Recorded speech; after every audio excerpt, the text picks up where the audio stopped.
There's a certain kind of sentence most of us recognize immediately. Shows up in families, in relationships, at work, in traditions. We don't do that. That's just how people are. You'll understand when you're older. They land with confidence, and somehow, after they're spoken, nothing has changed. The room feels quieter, but not clearer. It's strange because they sound like explanations. But if you remove the sentence entirely, the world looks exactly the same. No new distinction, no new expectation, no new possibility.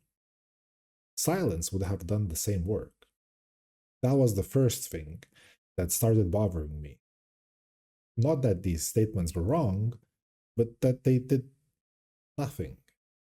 So I started wondering what kind of work language is actually doing in moments like these.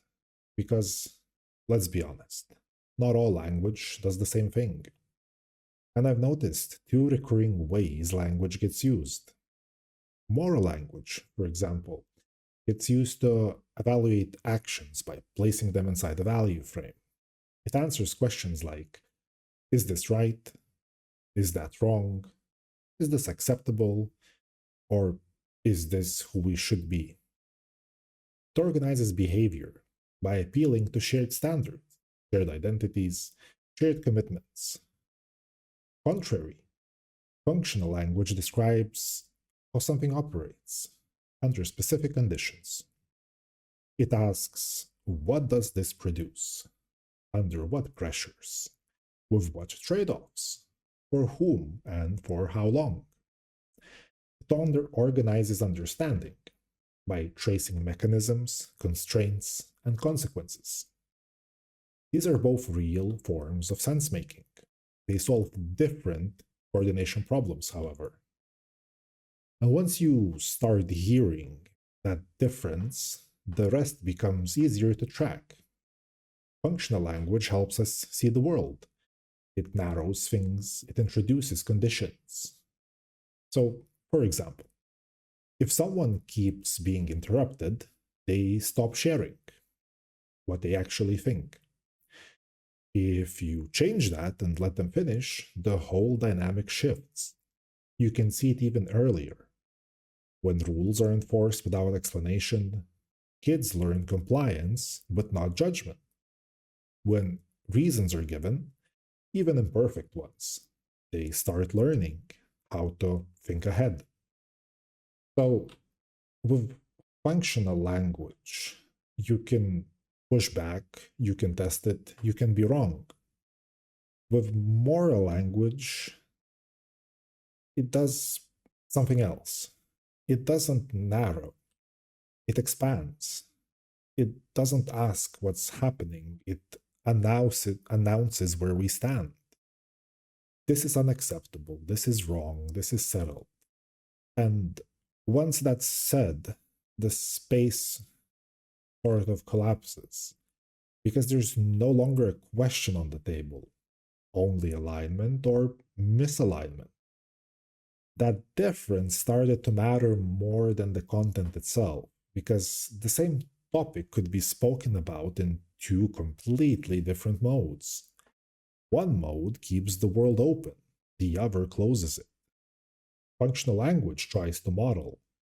It's awkward, it hesitates, it leaves gaps, right? It says, where does this apply? And quietly, here's where it might not. That second part is doing a lot of work. Moral language doesn't do that. It doesn't wait to be refined, it arrives fully formed and emotionally loaded. The force is kind of the point. Moral language isn't primarily about understanding, it's about stopping. Stopping renegotiation, stopping drift, stopping the need to explain it again. It says, we're not reopening this here. That's not necessarily a flaw by itself, that's just compression. And compression exists for a reason. You can't rederive everything every time. Some things indeed have long causal chains, delayed consequences, high coordination costs. So a society compresses them, a family compresses them, a group compresses them. This is how we treat each other. But here's where it gets slightly unstable. The thing is that compression only works if it comes after something, after inquiry, after testing, after contact with reality. When moral language moves upstream, when it arrives before explanation, it doesn't conclude thinking, it replaces it.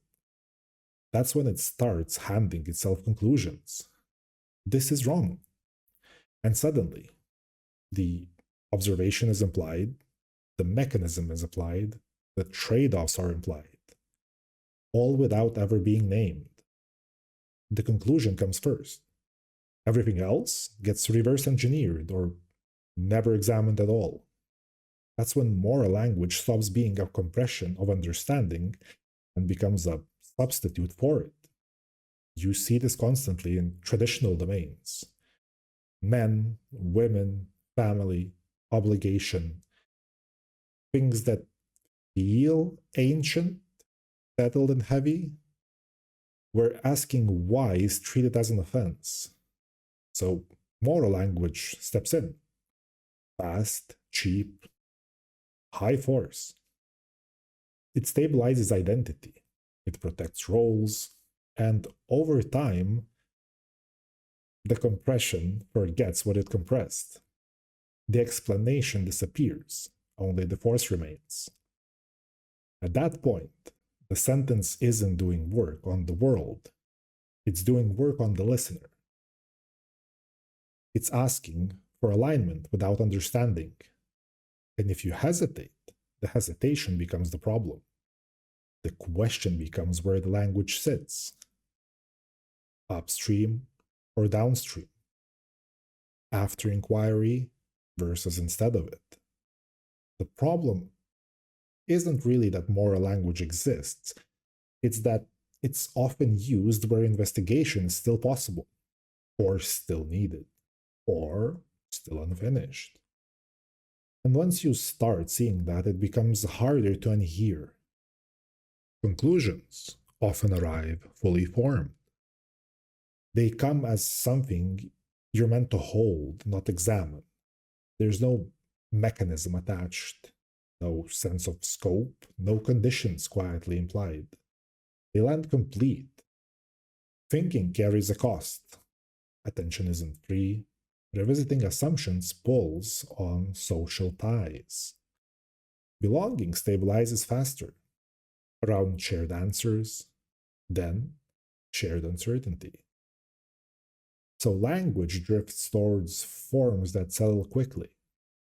Words that close loops, words that sound whole, words that let interaction keep moving. Some sentences are built to reduce friction in the moment.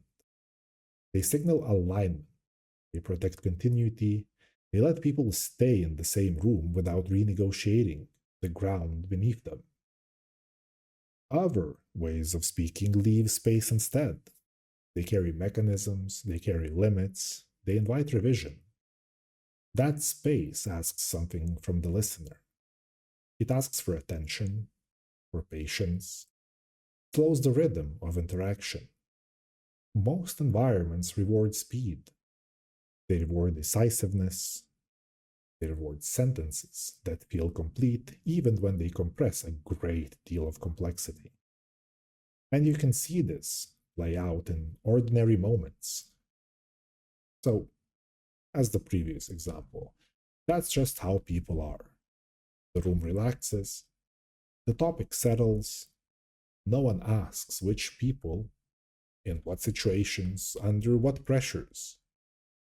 That sentence did its work, it closed the loop, it kept the social field intact.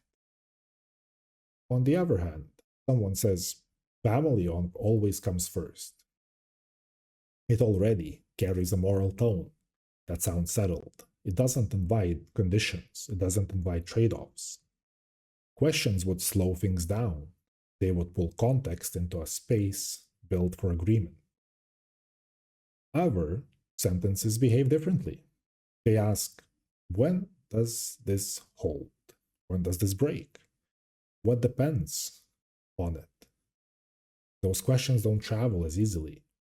They don't signal belonging. They don't end conversations, they open them. And opening something is a different kind of move because it shifts tempo. It changes what's required to stay engaged, which is why some forms of language spread easily and others remain local, agile, dependent on the situation they're spoken in. Which leaves an uncomfortable question. Not about whether moral language is bad, but about when we notice it's doing too much, and whether we still have the patience to sit inside that gap between explanation and closure without rushing to seal it. I'm not sure what's the right balance, or whether there's even one. But once you see how easily compression replaces inquiry, it becomes harder to accept settled answers. At least without asking what they're settling and what they're quietly leaving untouched.